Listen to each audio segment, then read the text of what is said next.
how much is Florida Governor Ron DeSantis worth now?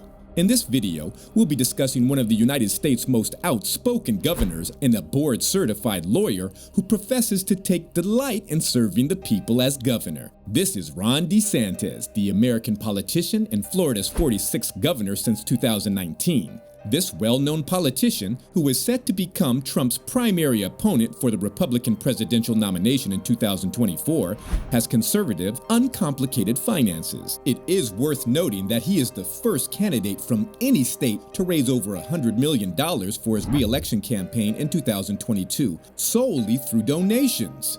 For a tycoon in politics, it might come as a surprise to you that Ron DeSantis, who has a net worth of $319,000, still owes $21,284.92 in student loans. The governor of Florida still has student loans to his account for his years of education at Yale and Harvard. The renowned governor, Ron DeSantis' lifestyle, upbringing, and true level of wealth are all covered in this video. So stick with us all the way to the very end to learn about all the details. Ronald Dion DeSantis was born in 1978 in Jacksonville, Florida, to Karen Rogers, a nurse, and Ronald DeSantis, a Nielsen TV rating box installer. He descends from a large family of Italian immigrants who arrived in the United States in 1904. DeSantis was raised in Florida and had a younger sister who died in 2015. As a child, he was an enthusiastic baseball player who was well known for his third baseman and pitcher abilities, which prompted him to sign up for the Little League. Ron completed his high school education in 1997 at Dundon. In 2001, Ron DeSantis graduated from Yale University with a bachelor's in history. He held a number of jobs while attending Yale, among them being an electrician's assistant and a baseball camp coach. He then briefly worked as a history teacher at a prep school before deciding to continue his education in law. Later, DeSantis enrolled in Harvard University, where he eventually graduated with a law degree in 2005. In addition, he enlisted in the American Navy in 2004 and was subsequently appointed as an officer in the Judge Advocate General's Corps. Following that, DeSantis worked as a federal prosecutor. In 2012, DeSantis ran for the Florida House of Representatives, representing a district in the northeastern part of the state, and had an easy win. Subsequently, he declared his candidacy for Florida governor in 2018 and had to overcome a rocky beginning with being ridiculed. He narrowly defeated Andrew Gilliam to become the new governor in 2019. How did state leader Ron DeSantis amass his wealth? To help us determine the answer to this question, let's look more closely at the governor's income. Though Trump and DeSantis are frequently contrasted, their financial situations couldn't be more dissimilar. According to reports, Donald Trump is the richest person to ever have occupied the White House. Sir DeSantis, on the other hand, is Trump's flip side, with a reported net worth of about $320,000. He receives a salary from his position as governor of Florida in addition to savings from his prior employment. His annual disclosure report reveals that his sole source of income was the $134,181 he earned while serving as governor. His assets, retirement plans, and savings in the Florida retirement system make up the majority of his net worth. As of December 31st, 2020, DeSantis started a net worth of $348,832. That increased from $291,449 at the end of 2019. If you do the math, his current net worth is actually a decrease of slightly more than 8.5% in his third year as the state's leader. Regarding the modest governor's residence, he and his family reside in the governor's mansion. They are not subject to rent obligations while he serves as governor, allowing him to increase his financial standing. According to the St. Johns County property records, DeSantis sold his Ponte Verde Beach residence in Florida in March 2019 for $460,000, and he is said to have no real estate holdings at this time.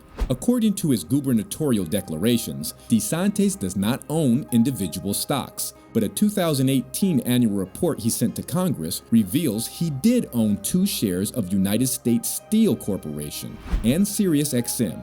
each of which has a worth between $100,000 and $15,000.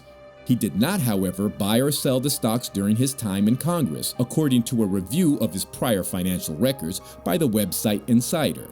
It's important to note that Governor Ron DeSantis is renowned for his fundraising skills. A staggering $124 million has reportedly been raised by this governor for his re-election campaign. That amount of billionaire backing in the governor's race is remarkable, according to political experts. With some running for office and a large number contributing to both left and right-wing campaigns, billionaires are playing a large role in politics. Ron DeSantis is supported by at least 42 billionaires. The governor's political future, however, may depend on each of them if they decide to keep making donations. The contributors include Publix heiress Julie Jenkins Fancelli, one of Florida's most well-known billionaires. Why billionaires are pursuing the governor is a question that may come up. Experts say that there are probably a number of explanations for why billionaires are gravitating toward the governor. Studies of small dollar donors show they primarily have ideological motivations, not economic motivations, for supporting candidates, according to Jay Goodlife, a professor of political science at Brigham Young University and author of a book about money in politics. The same is true for significant donors. According to Goodlife, big money donors frequently support a candidate because they already like them or share their ideologies. DeSantis' status as a rising GOP star, his performance during the pandemic, and his conservative stance are probably influencing many billionaires. Others may be hoping to influence policy or be under the impression that DeSantis will generally advance their interests. The GOP consultant, Stone, pointed out that many billionaires' businesses were negatively impacted by COVID-19 restrictions. Many of the billionaires started giving to DeSantis as he gained fame for his fight against COVID-19 restrictions and established himself as what Stone refers to as a fighter for personal freedom and personal liberties when big government is on the other side. DeSantis has also established one of the most effective small donation networks of any politician in the nation, raising money through email appeals and the sale of campaign swag. Additionally, he receives a lot of contributions from people who aren't billionaires but still write large checks. Even modest contributors can eventually result in significant achievements. DeSantis might be a strong candidate for president thanks to his network of billionaire backers. A common strategy used by politicians to amass wealth is to secure sizable book deals. For instance, Massachusetts Democrat Senator Elizabeth Warren recently received a $730,350 book deal. DeSantis did acknowledge receiving royalties in 2012, totaling $7,834 from his book, Dreams from Our Founding Fathers, First Principles in the Age of Obama. However, the book was not a memoir, rather it was about constitutional law. DeSantis is still a rising political star and has the potential to amass enormous money if he chooses to stay in office. The fact that this 43-year-old notable politician and former congressman still owes $21,000 in student loans for his years of study at Yale and Harvard is notable and worthy of emphasis.